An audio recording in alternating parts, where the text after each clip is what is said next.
Colonized in. Okay. Oh shit. Double shit. Ooh. Okay.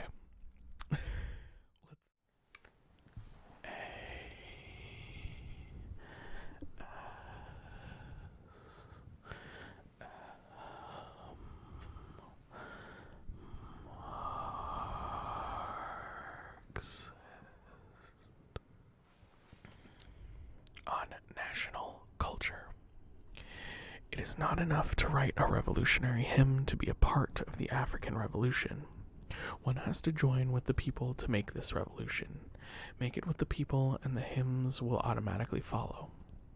For an act to be authentic, one has to be a vital part of Africa and its thinking. Part of all that popular energy mobilized for the liberation, progress, and happiness of Africa. Outside this single struggle, there is no place for either the artist or the intellectual who is not committed and totally mobilized with the people in the great fight waged by Africa and suffering humanity. Sekou Touré. And this is from the political leader as representative of a culture. Here, I'll show it right there. A paper presented at the Second Congress of Black Writers and Artists in Rome, 1959. So this is from about a year before this book was published. Each generation must discover its mission, fulfill it, or betray it, in relative opacity. In the underdeveloped countries, preceding generations have simultaneously resisted the insidious agenda of colonialism and paved the way for the emergence of the current struggles. Now that we are in the heat of combat, we must shed the habit of decrying the efforts of our forefathers or feigning incomprehension at their silence or passiveness. They fought as best they could with the weapons they possessed at the time, and if their struggle did not reverberate throughout the international arena, the reason should be attributed not so much to a lack of heroism, but to a fundamentally different international situation. More than one colonized subject had to say, "We've had enough." More than one tribe had to rebel. More than one peasant revolt had to be quelled. More than one demonstration to be repressed. For us today to stand firm, certain of our victory. For us who are determined to break the back of colonialism, our historic mission is to authorize every revolt, every desperate act, and every attack aborted or drowned in blood. In this chapter, we shall analyze the fundamental issue of the legitimate claim to a nation. The political party that mobilizes the people, however, is little concerned with this issue of legitimacy. Political parties are concerned solely with daily reality, and it is in the name of this reality, in the name of this immediacy, which influences the present and future of men and women, that they make their call to action. The political party may very well speak of the nation in emotional terms, but it is primarily interested in getting the people who are listening to understand that they must join the struggle if they want to quite simply exist. We now know that in the first phase of the national struggle, colonialism attempts to diffuse nationalist demands by manipulating economic doctrine. At the first signs of a dispute, colonialism feigns comprehension by acknowledging with ostentatious humility that the territory is suffering from serious underdevelopment that requires major social and economic reforms. This coincides with the previous excerpts in this book about how capital and colonialism will capitulate to the colonized when it feels threatened and has exhausted all other avenues of coercion. And it is true that certain spectacular measures such as the opening of work sites for the unemployed here and there delay the formation of a national consciousness by a few years, But sooner or later, colonialism realizes it is incapable of achieving a program of socioeconomic reforms that would satisfy the aspirations of the colonized masses. Even when it comes to filling their bellies, colonialism proves to be inherently powerless. The colonialist state very quickly discovers that any attempt to disarm the national parties at a purely economic level would be tantamount to practicing in the colonies what it did not want to do in its own territory. And it is no coincidence that today the doctrine of Cartierism is on the rise just about everywhere. Cartier's bitter disillusionment with France's stubborn determination to retain ties with people it will have to feed, whereas so many French citizens are in dire straits, reflects colonialism's inability to transform itself into a nonpartisan aid program. Hence, once again, no need to waste time repeating, better to go hungry with dignity than to eat one's fill in slavery.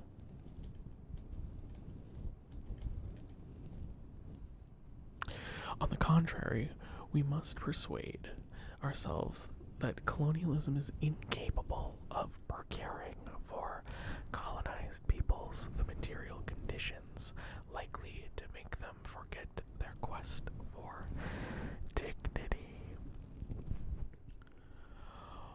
Once colonialism has understood where its social reform tactics would lead it, back come the old reflexes of adding police reinforcements, dispatching troops, and establishing a regime of terror better suited to its interests and its psychology. And a quick note here, Cartierism is the process of using indigenous methods, techniques, and knowledge to the colonizer's advantage while simultaneously ignoring or denying their implementation or utility. It's the way that British imperialists stole a bunch of art from indigenous Africans, stole art and all kinds of gold and jewelry from the people of Africa, put them in a museum, and then pretended that they shouldn't be allowed to have it back because, I don't know, they're uncivilized or some equally contrite nonsense.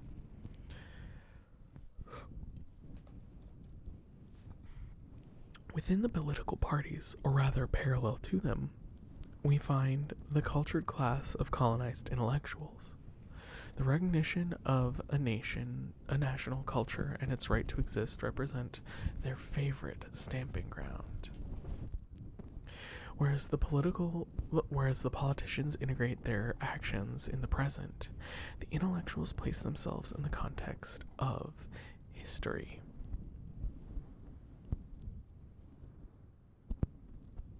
Faced with the colonized intellectuals' debunking of the colonialist theory of pre-colonial barbarism, colonialism's response is mute. It is especially mute since the ideas put forward by the young colonized intelligentsia are widely accepted by metropolitan specialists. It is in fact now commonly recognized that for several decades, numerous European researchers have widely rehabilitated African, Mexican, and Peruvian civilizations. Some have been surprised by the passion invested by these colonized intellectuals in their defense of a national culture. But those who consider this passion exaggerated are strangely apt to forget that their psyche and their ego are conveniently safeguarded by a French or German culture whose worth has been proven and which has gone unchallenged. I concede the fact that the actual existence of an Aztec civilization has done little to change the diet of today's Mexican peasant. I concede that whatever proof there is of a once mighty Songhai civilization does not change the fact that the Songhais today are undernourished, illiterate, abandoned to the skies and water, with a blank mind and glazed eyes. As we have said on several occasions, this passionate quest for a national culture prior to the colonial era can be justified by the colonized intellectuals' shared interest in stepping back and taking a hard look at the Western culture in which they risk becoming ensnared. Fully aware they are in the process of losing themselves and consequently of being lost to their people. These men work away with a raging heart and furious mind to renew contact with their people's oldest inner essence, the farthest removed from colonial times. Let us delve deeper. Perhaps this passion, this rage, are nurtured or at least guided by the secret hope of discovering beyond the present wretchedness, beyond this self-hatred and this abdication and denial, some magnificent and shining era that redeems us in our own eyes and those of others. I say that I have decided to delve deeper, since perhaps in their unconscious, the colonized intellectuals have been unable to come to loving terms with the present history of their oppressed people, since there is little to marvel at in its current state of barbarity. They've decided to go further, to delve deeper, and they must have been overjoyed to discover that the past was not branded with shame, but dignity, glory, and sobriety. Reclaiming the past does not only rehabilitate or justify the promise of a national culture, it triggers a change of fundamental importance in the colonized's psychoaffective equilibrium. Perhaps it has not been sufficiently demonstrated that colonialism is not content merely to impose its law on the colonized country's present and future. Colonialism is not satisfied with snaring the people in its net or draining the colonized brain of any form of substance. With a kind of perverted logic, it turns its attention to the past of the colonized people and distorts it, disfigures it, and destroys it. This effort to demean history prior to colonization today takes on a dialectical significance. When we consider the resources deployed to achieve the natural alienation so typical of the colonial period, we realize that nothing was left to chance, and that the final aim of colonization was to convince the indigenous population it would save them from darkness. The result was to hammer into the heads of the indigenous population that if the colonist were to leave, they would regress into barbarism, degradation, and bestiality. That's, of course, as in becoming like a beast, not sex with animals. Not human sex with animals. Although maybe it's that too. Maybe I assume he just means into like a barbaric form.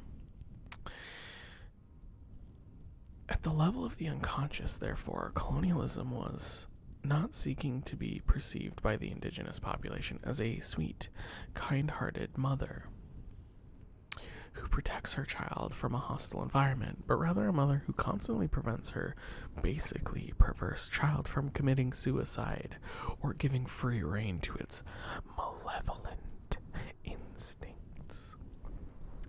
The colonial mother is protecting the child from itself, from its ego, its physiology, its biology, and its ontological misfortune.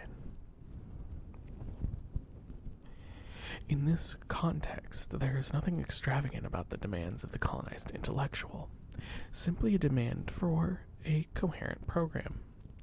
The colonized intellectual who wants to put his struggle on a legitimate footing, who is intent on providing proof and accepts to bear himself in order to better display the history of his body, is fated to journey deep into the very bowels of his people. This journey into the depths is not specifically national. The colonized intellectual who decides to combat these colonialist lies does so on a continental scale. The past is revered. The culture which has been retrieved from the past to be displayed in all its splendor is not his national culture. There's going to be a bunch of N-words in here in this next few sentences, so be wary of that. This journey into the depths is not specifically national. The colonized intellectual who decides to combat these colonialist lies does so on a continental scale. The past is revered. The culture, which has been retrieved from the past to be displaced in all its splendor, is not his national culture. Colonialism, little troubled by nuances, has always claimed that the N-word was a savage, not an Angolan or a Nigerian, but an N-word. For colonialism, this vast continent was a den of savages, infested with superstitions and fanaticism, destined to be despised, cursed by God, a land of cannibals, a land of N-words. Colonialism's condemnation is continental in scale. Colonialism's claim that the pre-colonial period was akin to a darkness of the human soul refers to the entire continent of Africa. The colonist's endeavors to rehabilitate himself and escape the sting of colonialism obey the same rules of logic. The colonized intellectual, steeped in Western culture and set on proving the existence of his own culture, never does so in the name of Angola or Dahomey. The culture proclaimed is African culture when the black man, who has never felt as much a Negro as he has under white domination, decides to prove his culture and act as a cultivated person.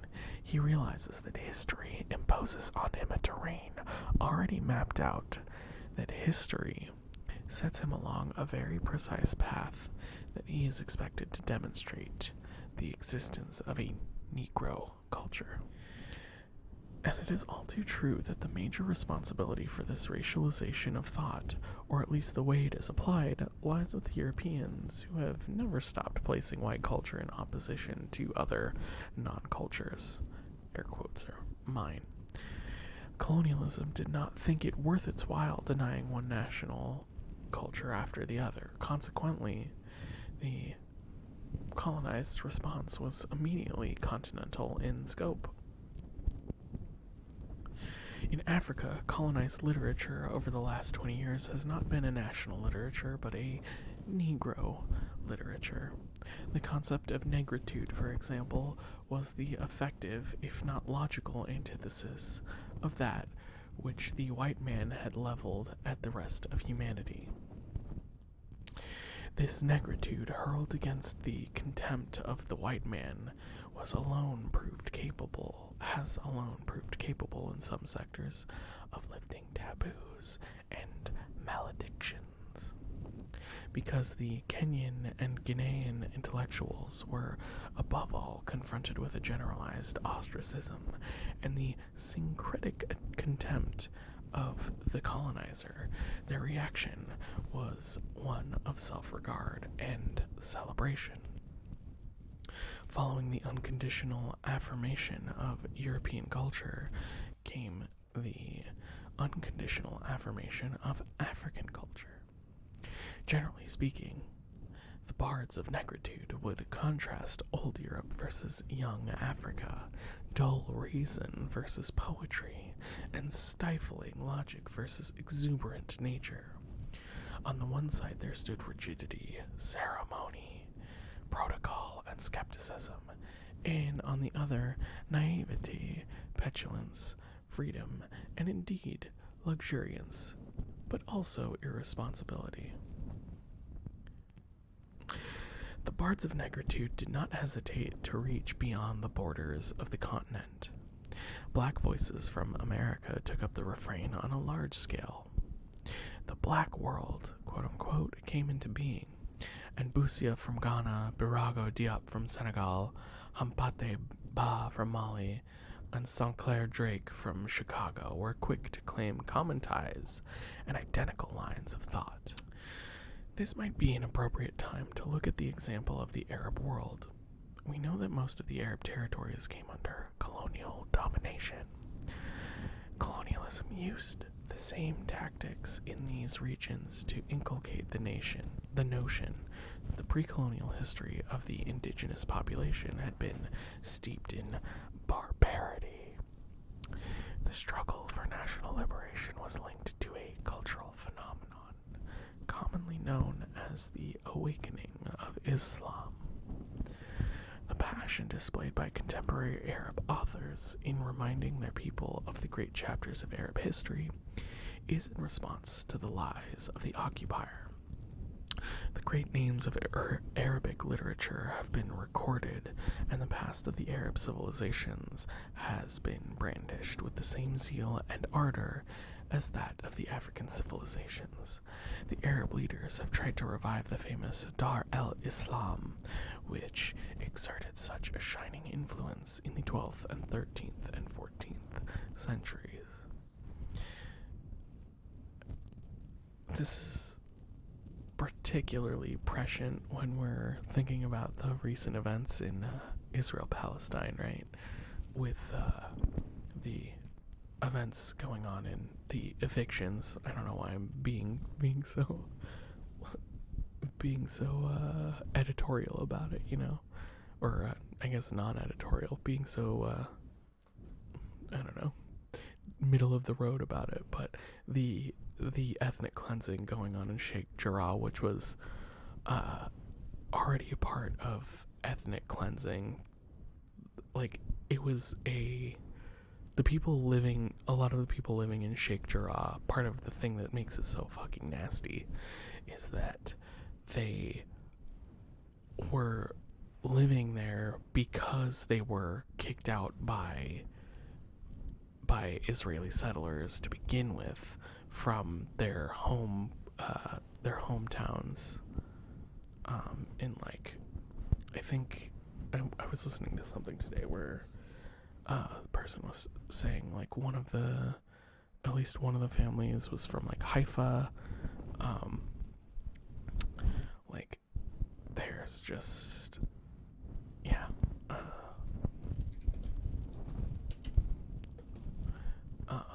like these people were kicked out of their homes by Israel, 50 years prior, and now by fucking Nazis basically. And now they're being kicked out of their homes again by the same exact type of fucking Nazis. And why I say this is prescient is because you can see the same type of rhetoric being talked about Palestinians, or what he's saying the colonists did to the Arabs and the Africans, because Israel is a colonial state.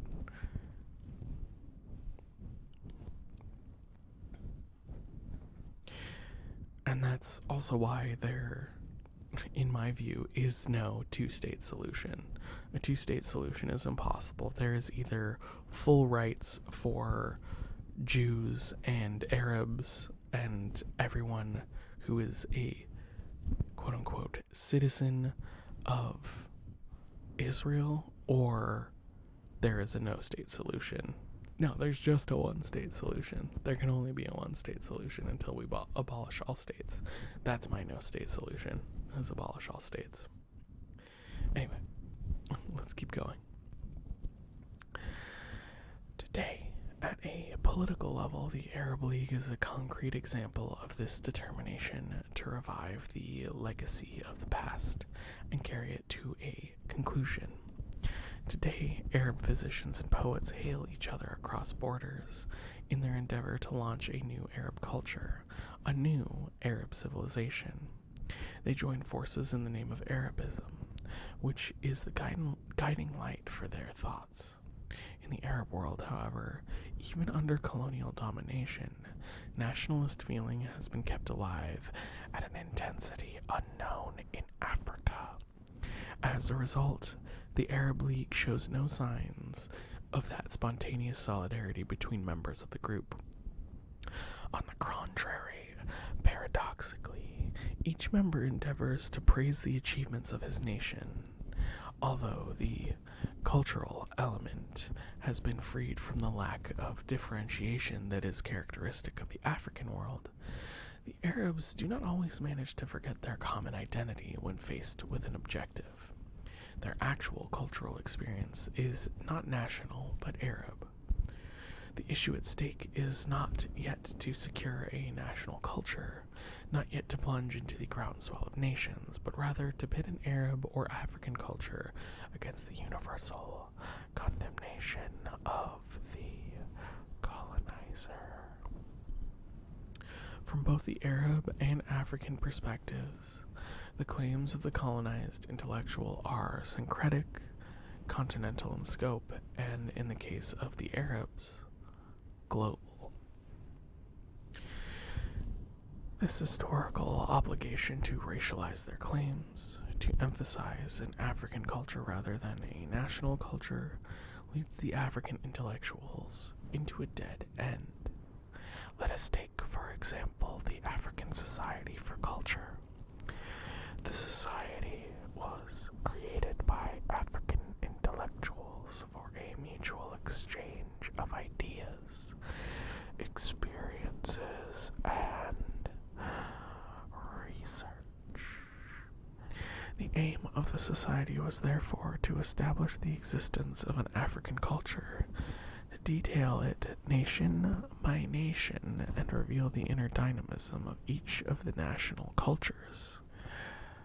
The society was created by African intellectuals for a mutual exchange of ideas, experiences, and research. The aim of the society was therefore to establish the existence of an African culture, to detail it nation by nation, and reveal the inner dynamism of each of the national cultures. But at the same time, this society was responding to another demand, the need to take its place within the ranks of the European Society for Culture that threatened to turn into the Universal Society for Culture. At the root of this decision was therefore the preoccupation with taking its place on an equal footing in the universal arena. Armed with a culture sprung from the very bowels of the African continent. Very quickly, however, this society proved incapable of handling these assignments, and members' behavior was reduced to window dressing operations, such as proving to the Europeans that an African culture did exist, and pitting themselves against the narcissism and ostentation of the Europeans. We have demonstrated that such an attitude was normal and drew its legitimacy from the lie propagated by the European intellectuals. But the aims of this society were to deteriorate seriously once the concept of negritude had been elaborated.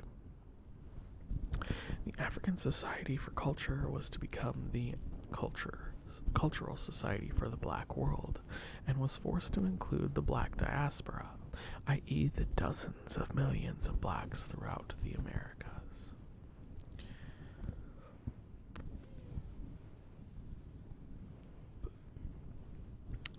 The blacks who lived in the United States, Central, and Latin America, in fact, needed a cultural matrix to cling to. The problem they were faced with was not basically any different from that of the Africans. The whites in America had not behaved any differently to them than the white colonizers had to the Africans. We've seen how the whites were used to pulling all Negroes into the same basket. During the first Congress of the African Society for Culture in Paris in 1956, the Black Americans spontaneously considered their problems from the same standpoint as their fellow Africans. By integrating the former slaves into African civilizations. By integrating the former slaves into African civilization, the African intellectuals accorded them an acceptable civil status. But gradually, the Black Americans realized that their existential problems differed from those faced by Africans. The only common denominator between the blacks from Chicago and the Nigerians or Tanganyikans was that they all defined themselves in relation to the whites. Translator's note here is Tanganyikans is present-day Tanzania. But once the initial comparisons had been made and subjective feelings had settled down, the Black Americans realized that the objective problems were fundamentally different. The principle and purpose of the Freedom Rides, whereby Black and white Americans endeavor to combat racial discrimination, have little in common with the heroic struggle of the Angolan people against the iniquity of Portuguese colonialism. Consequently, during the Second Congress of the African Society for Culture, the Black Americans decided to create the American Society for African Culture. Thank you for watching this reading of Frantz Fanon's Wretched of the Earth. If you enjoy what you saw, please give this video a thumbs up and consider subscribing to my channel if you haven't done so already. I've got my Twitch and Twitter handles up there. I'll also have links to those in the description. Twitch is where we record most of these videos, and then I edit them together into a more cohesive, less rambly bit. There's also ways you can support me in this channel, and links to my Discord, my music, all that kind of fun stuff. So if you enjoyed it, please consider hitting those up. Thank you for watching, and we'll see you next time. Bye-bye.